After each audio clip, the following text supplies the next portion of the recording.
말씀을 위해서 기도합니다. 성령 하나님, 이 시간도 우리를 감동하여 주시고 우리에게 필요한 말씀으로 채워주시고 우리를 향한 주님의 음성 듣게 하여 주옵소서. 예수님의 이름으로 기도합니다. 아멘. 금요일과 토요일 저희들이 목자 수련회 겸 소풍 다녀왔습니다. 옥천에 있는 천상의 정원이라는 곳에 다녀왔습니다. 코로나 끝나고 제가 맨 처음 휴가 갔을 때 그곳에서 3박 4일 정도 머물고 있었습니다.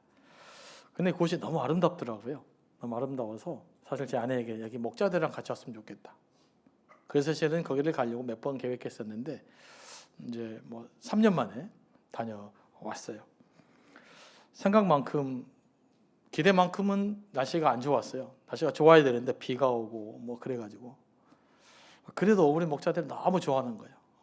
천상의 돈을 돌면서 너무 행복해하고 피드백을 저희들이 저녁에 하는데 너무너무 좋다, 행복하다, 또 목자들 행복하는 모습을 보니까 내가 행복하다, 그런 이야기들을 계속 다 하는 거예요. 그 이야기를 들으면서 제가 너무 행복했어요. 우리 목자들이 행복해하는 모습을 보니까 그 모습을 바라보는 것이 참 행복이더라고요. 제가 그러면서 무슨 생각을 했느냐, 우리가 하나님 앞에서 즐거워하고 행복해하는 우리의 모습을 보는 하나님의 마음이 이런 마음 아닐까, 이런 생각이 들더라고요.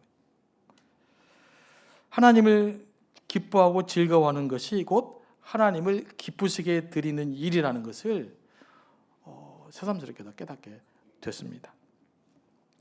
시편 기자는 할렐루야, 내 영혼아 여호와를 찬양하라 라고 선포합니다. 이것은 자기 내면을 향한 선포입니다. 시편 기자는 다른 사람들 향해서 여러분 하나님을 찬양하십시오 라고 말하는 것이 아니라 내 영혼아 내가 하나님을 찬양하라, 이렇게 선포하고 있는 거예요. 왜냐하면 그것이 우리 예수 믿는 사람 하나님의 자녀의 존재의 이유이기 때문에 그럽니다. 그래서 우리 장로교 요리문답에서는 사람의 제일 되는 목적을 뭐라고 말합니까? 하나님을 영화롭게 하고 하나님을 높이고 영원토록 그를 즐거워하는 것이다, 하나님을 기뻐하는 것이다 라고 했습니다. 이게 우리 존재 이유라는 거예요. 우리 존재의 목적이라는 겁니다.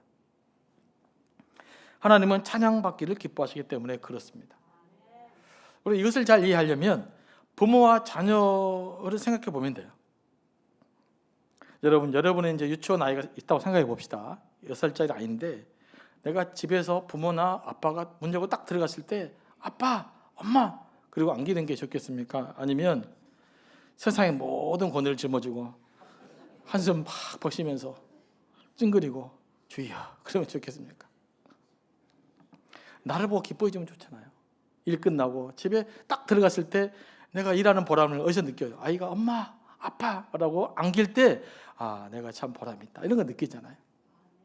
그래서 우리가 기뻐하는 것이 참 부모님들에게는 즐거움입니다. 심지어는요, 강아지도 나를 반겨주면 좋아요. 그러지 않아요? 네. 우리 호수공원에 가면은 그 길냥이들이 있어요. 길냥이들이 있는데 꼭 이게 꼬맹이들이 고양이 밥을 줍니다. 고양이 밥을 주면 저는 이제 길냥이들은 고양이 밥을 안 줬으면 좋겠다 생각하는데 어쨌든 걔는 열심히 줘요. 그러면 그 고양이가 걔 나타날 때 딱 시간 맞춰서 나타납니다. 그리고 걔가 딱 나타나고 막 눕고 난리가 아니에요. 얘는 그 모습 보고 싶어가지고 계속 주는 거예요. 그러니까 그 아이는 뭐예요? 고양이가 자기를 기뻐해주고 마주하는 모습이 너무나 행복하니까 자꾸 집에서 갔다가 아이에게 길냥이들에게 주는 겁니다. 그렇게 누군가가 기뻐하고 누군가가 행복해하는 모습을 보는 모습이 우리로 하여금 가장 행복하게 만드는 것 중에 하나거든요. 그런데 하나님이 우리 아버지시잖아요. 우리 아버지신 하나님께서 뭘 가장 기뻐할까? 우리가 하나님 때문에 즐거워하고 하나님 때문에 기뻐하는 일을 하나님이 기뻐한다는 사실들을 새롭게 깨닫게 됩니다. 그렇지 않겠습니까? 또한 찬양은 감사의 고백입니다. 감사함으로 드리는 찬양을 하나님께서 기뻐하십니다. 또 찬양이라고 하니까 꼭 복음성가를 불러야 된다거나 찬송가를 불러야 된다고 생각하는데 꼭 그렇지는 않습니다. 원래 찬양 시에는 음악이 없었어요. 우리의 마음 상태예요. 우리가 하나님을 감사하는 마음으로 높여드리는 것이 찬양이에요. 하나님께 감동하고 하나님을 놀라워하고 하나님이 창조하신 세계를 보면서 감탄하는 것 그 자체가 찬양이었어요. 시편 기자가 자신의 전 존재를 향해서 내 영혼아 여호와를 찬양하라 라고 선포할 수 있었던 이유는 어디 있을까요? 그 이유는 그가 하나님이 누구인 줄 알고 경험했기 때문에 그래요. 누구인 줄 알고 체험했기 때문에 그래요. 하나님을 알고 하나님의 은혜를 깊이 체험한 사람은 하나님의 위대하심을 찬양할 수밖에 없습니다. 그러므로 하나님을 높이고 찬양하는 것이 신앙의 꽃이라고 할 수가 있어요. 처음에는 여러 가지 하나님께 나아가는 길이 있지만 마지막은 하나님을 찬양하는 거예요. 찬양에 곡을 붙이는 것은 우리 내면의 감정을 끌어내서 더 온전한 감정을까지 실어서 하나님을 노래하기 위함입니다. 찬양은 뭐냐? 우리 머리에 머물러 있는 지식이 우리 마음으로 내려가게 하는 거예요. 찬양이에요. 그것이 우리 마음으로 내려와서 삶의 열매를 맺게 하는 것이 찬양이에요. 그래서 찬양은 굉장히 중요한 것입니다. 머릿속에 맴도는 지식이 여러분의 삶이 되기를 원하십니까? 그러면 찬양하십시오. 여러분 자신을 향해서 이렇게 말하기 바랍니다. 내 영혼아 여호와를 찬양하라. 내 영혼아 여호와를 찬양하라. 그리고 노래하십시오. 찬양하라 내 영혼아 찬양하라 내 영혼아 내 속에 있는 것들아 다 찬양하라. 다 같이 해볼까요? 찬양하라 내 영혼아 찬양하라 내 영혼아 내 속에 있는 것들아 다 찬양하라. 찬양하라 찬양하라 내 영혼아 찬양하라 내 영혼아 내 속에 있는 것들아 다 찬양하라.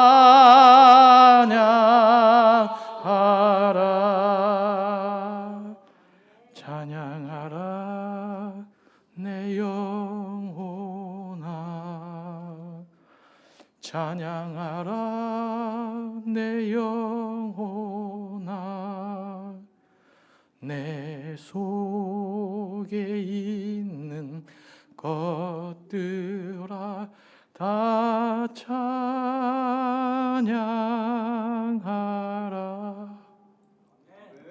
찬양할 때 우리 안에 회복이 있어요. 영적인 감동이 있습니다.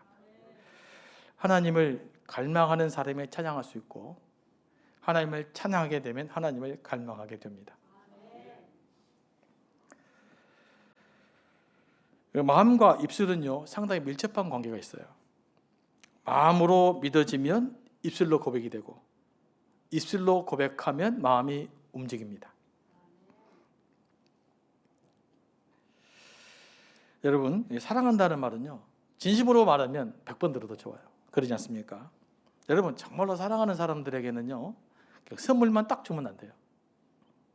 선물과 함께 반드시 해야 될 말이 있어요. 그것이 뭘까요? 사랑합니다. 사랑해요 라는 이야기를 해야 돼요. 우리 요즘 젊은 남자들은 안 그러는데 우리 어르신들은 선물을 열심히 준비해요. 가끔은 집에 이거 선물 이거 사랑해 이러니까 아내에게 선물 주고 욕먹고 그래요. 예. 또 아내가 인정하지 않으면 선물 주고 기분 나쁘고. 그래서 여러분들이 선물을 담으려면 그 안에 사랑을 담는 거잖아요. 선물과 함께 여러분의 사랑을 표현하셔야 돼요.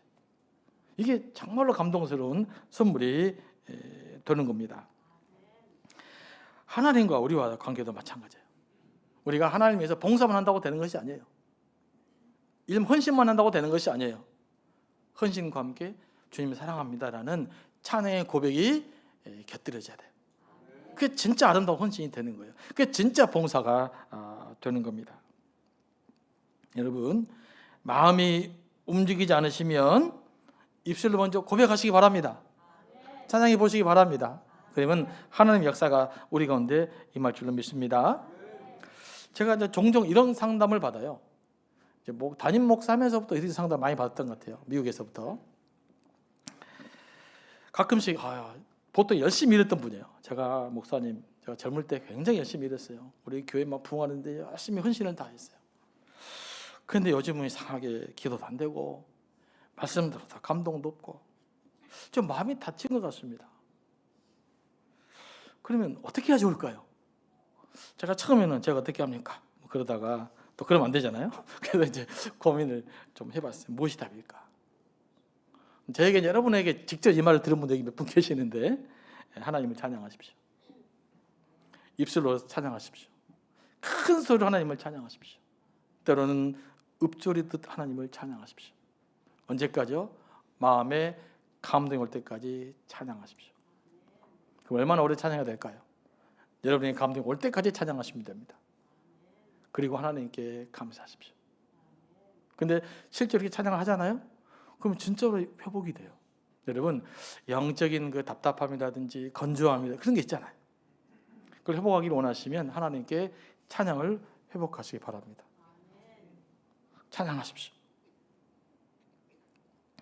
마음이 답답하고 기도가 안 되고 하나님에 대한 감각이 희미해질 때 여러분 자신을 향해서 선포하시기 바랍니다. 내 영혼아 여호와를 찬양하라. 다 같이 해볼까요? 시작. 내 영혼아 여호와를 찬양하라.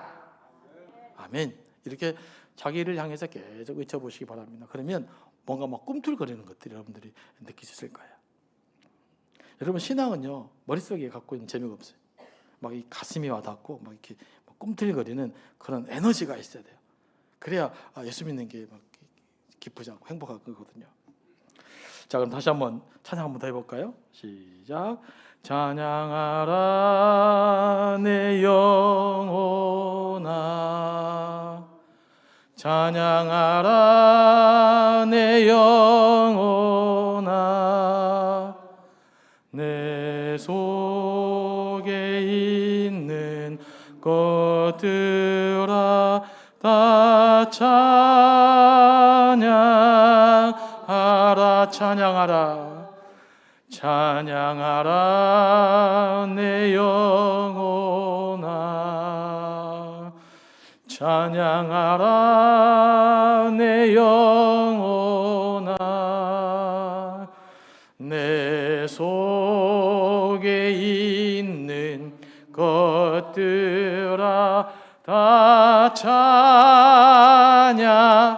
우리의 마음을 실어서 한 번 더 찬양하라 찬양하라 내 영혼아 찬양하라 내 영혼아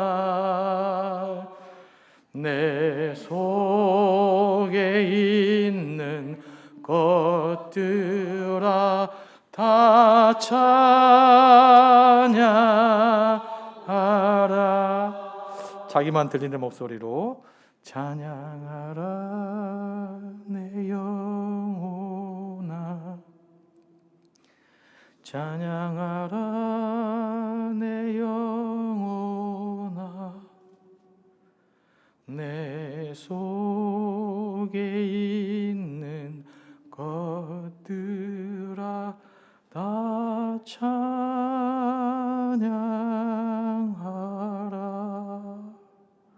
아멘. 하나님께서 찬양을 또 역사하십니다. 우리에게 찬양이 필요한 거예요. 찬양을 해야 살아요. 제가 여러분에게 이렇게 노래를 막 실제로 해보라는 이유는 뭐냐?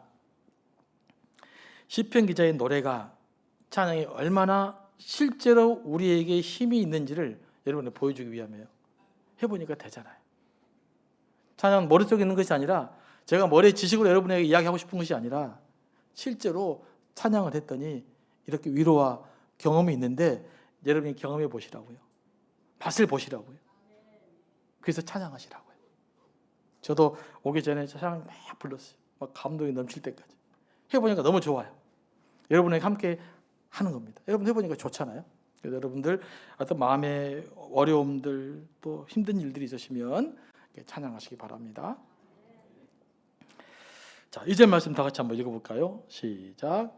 나의 생전에 여호와를 찬양하며 나의 평생에 내 하나님을 찬송하리로다. 아멘. 평생 이런 찬양을 통해서 하나님의 능력을 경험하고 회복한 여러분들 되기를 원합니다. 그러면서 시편 기자는 이제 하나님을 찬양하고 나서 뭐라고 말씀하느냐? 3절과 4절 말씀을 보면 경고를 해요. 자, 3절 4절 말씀도 다 같이 한번 읽어보겠습니다. 시작.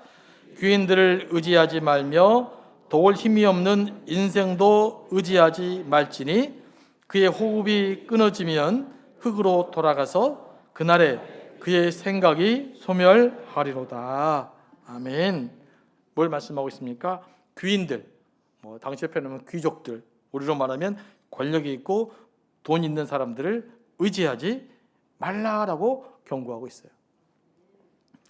그들은 우리의 문제를 근본적으로 해결해 줄 수가 없고 자칫 헛된 기대만 심어줄 수 있기 때문에 그래요. 성경 말합니다. 아무리 뛰어난 사람이라도 결국 한 줌의 흙으로 돌아가고 만다. 그들이 죽으면 그들의 생각, 그들의 지혜는 다 사라지고 만다. 그러므로 귀인들을 의지하지 말라 이렇게 경고하고 있는 거예요. 그럼 왜 이런 경고를 했을까요? 사람들이 저도 솔직히 그래요. 힘들고 어려운 일이 생기잖아요. 그러면 하나님께 나와서 기도하기보다는 금세 자기를 도와줄 사람을 찾아요. 혹시 아는 국회의원들이 없는가? 혹시 아는 경찰총장은 없는가? 주변에 혹시 힘 있는 사람은 없는가? 그렇게 막 찾는단 말이에요. 그리고 하나님과 관계를 맺지 못해요. 그러면 굉장히 어려움에 처할 수가 있습니다. 물론 사람의 도움이 필요하죠. 우리는 다 사람과 도움을 맺고 주고받고 살아가는 거예요. 도움을 줄 수 있는 사람들이 많이 있으면 좋죠. 우리가 잘 살려면 관계를 잘 맺어야 된다 그러잖아요. 관계를 잘 맺어야 된다라는 뒷속에 있는 의미가 뭐냐? 인간관계를 잘해서 다음에 도움 필요할 도움 받으세요 이런 뜻이거든요. 그래서 우리는 자꾸 어떤 관계 맺음을 통해서 사랑의 관계를 통해서 우리의 문제를 해결하려고 합니다. 하지만 여러분 급한 마음에 사람 의지하면 오히려 화를 일으키기가 쉽습니다.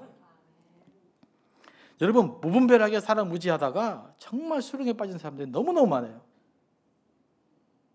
무슨 일 생기면 금방 사람 의지하잖아요. 사람 찾아가잖아요. 그러면 좋은 말 다 합니다. 저도 그런 말 많이 당했어요. 말로 약속해요.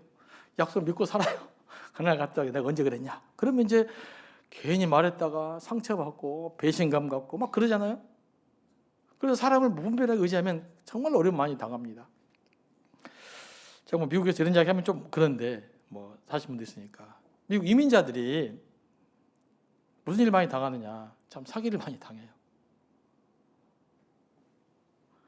참 그런 분들은 이제 가끔씩 상담도 하고 그럽니다. 왜 그런지 아십니까? 미국에 도착했어. 영어는 안 들려요. 또 낯선 문화에서 뭔가 좀 그래요. 말도 안 되고 들리는 것도 안 되고 그러니까 자꾸 금세 사람을 의지하게 돼요. 그런데 이게 절박하게 의지하게 된단 말이에요. 그러니 절박하게 의지하는 사람들이 많이 분들이 사기를 당해요. 왜냐하면 내가 무분별하게 의지하기 때문에 그래요. 그래서 우리가 세상을 살아가면서 사람을 의지하지 않을 수는 없죠. 이왕에 많은 사람이 있으면 좋고요. 내가 신뢰하는 사람들이 많을수록 좋은 건 사실이에요. 하지만 우리 예수 믿는 사람은 어떻게 살아야 되느냐? 그 사람을 의지하기에 앞서 하나님께 기도해야 될 줄로 믿습니다. 하나님 먼저 의지하셔야 돼요. 하나님께 찬양하셔야 돼요. 그리고 하나님께 기도하시기 바랍니다. 하나님, 내게 필요한 사람들을 보내주세요. 내게 필요한 사람들이 있었으면 좋겠습니다. 내가 어떤 사람을 만나야 될까요? 이렇게 기도하다 보면 하나님 우리에게 필요한 사람들을 보내주세요. 그러니까 이 말씀은 세상에 있는 모든 사람 의지하지 말라라고 해석하면 말씀을 곡해하는 것이고요. 무엇보다 하나님을 의지하고 하나님을 의지하는 가운데 하나님이 보내주신 사람들과 함께 일을 하시면 여러분들이 틀림없이 올바른 길을 갈 수 있게 될 것입니다.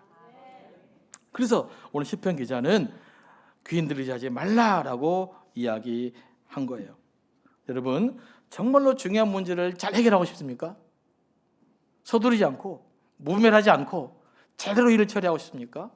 그러면 한숨을 좀 돌리시고 마음의 여유를 가지시고 하나님 앞에 먼저 나와서 기도하시기 바랍니다.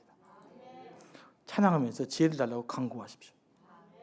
그럼 하나님 가장 좋은 길을 우리에게 열어줄 줄로 믿습니다.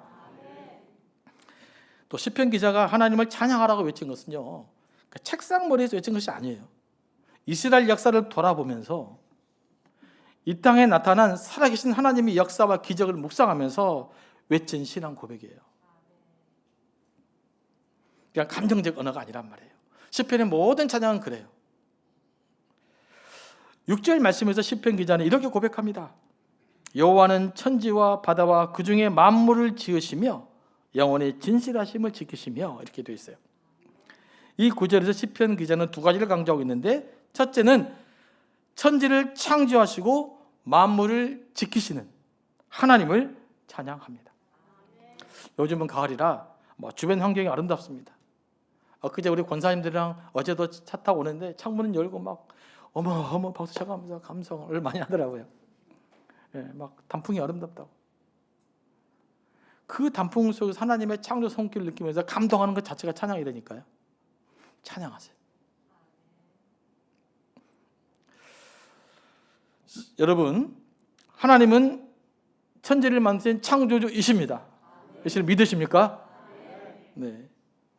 교회는 전능하신 하나님이 우주 만물을 창조했다라고 믿습니다. 이 믿음이 여러분 가운데 고백되어져야만 찬양이 찬양다워질 수 있습니다. 종종 물어보죠. 그럼 과학적 사실을 어떻게 해야 됩니까? 과학적 사실을 무시하라는 것이 아니에요. 과학으로 설명할 수 없는 더 위대한 하나님의 섭리를 우리는 믿는 거예요.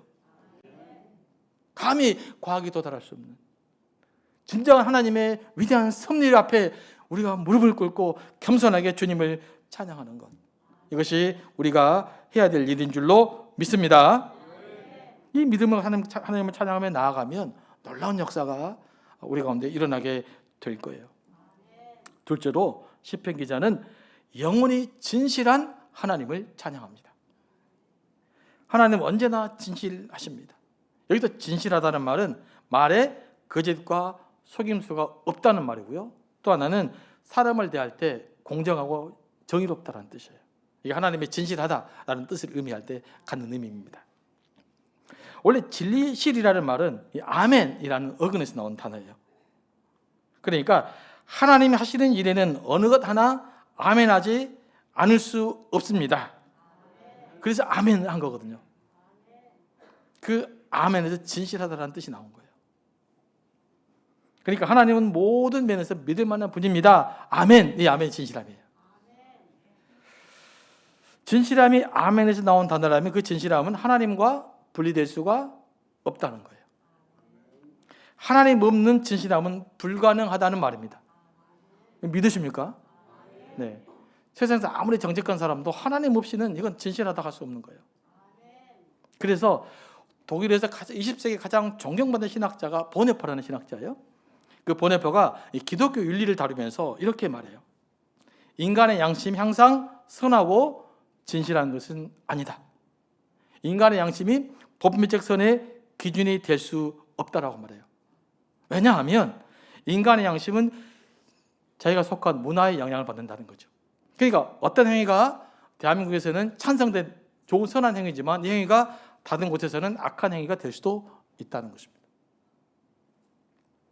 그러면 우리는 어떻게 선한 양심을 유지할 수 있을 것인가? 보네포란 신학자는 이렇게 말해요. 중보자 되신 예수 그리스도 안에서 우리의 양심이 비로소 선해진다라고 말해요. 그러니까 우리의 선한 양심 오직 예수 그리스도 안에 있을 때만 비로소 선한 양심을 가질 수 있다라고 말해요. 저는 이게 성경의 이야기를 아주 잘 요약한 이야기입니다. 그래서 우리가 기독교적 입장하고 기독교적 아닌 입장하고는 굉장히 다른 입장을 갖고 있는 것입니다.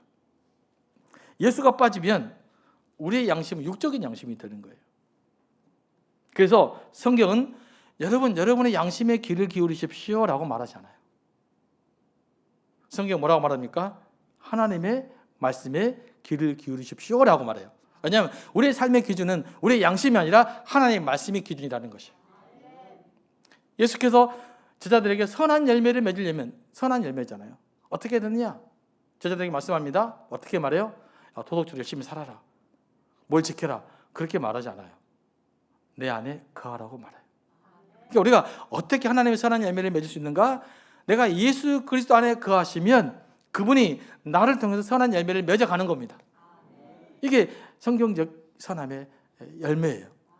그래서 우리는 끝까지 어떻게 하면 예수를 붙들 수 있을 것인가, 이게 중요하단 말입니다. 그래서 예수님이 여전히 이 땅 가운데 희망이에요. 우리에게 표어지만 예수님 여전히 우리의 희망인 거예요.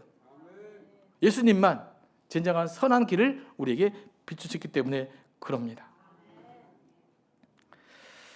자, 이제 이 말씀을 좀 묵상하시면서 우리를 좀 돌아보면 좋겠어요. 저는 우리 사회의 가장 어두운 면들이 뭐냐, 교회 안에서까지 들어왔던 어두운 면들이 뭐냐, 이 성경을 기준으로 삼지 않으려고 하는 거죠. 예수 그리스도, 이게 중심이 되지 않으려고 해요. 말은 예수님 성경이지만 실제로는 자기 양심, 자기 선한 어떤 판단대로 살려고 하는 것이 가장 큰 문제입니다. 이제 우리 다시 말씀으로 돌아와야 되거든요. 다시 우리 진리이신 예수 그리스도에게 돌아와야 되거든요. 그러면 우리의 진리의 기준을 어디에 세워야 되느냐? 하나님의 진실함을 위해서 예수 그리스도 안에 진실이 있다라는 사실을 반드시 붙들시고 또 좀 더 능력 있는 삶을 살아갈 수 있게 되기를 원합니다. 자, 5절 말씀 다 같이 읽겠습니다. 시작. 야곱의 하나님을 자기의 도움으로 삼으며 여호와 자기 하나님에게 자기 소망을 두는 자는 복이 있도다. 아멘.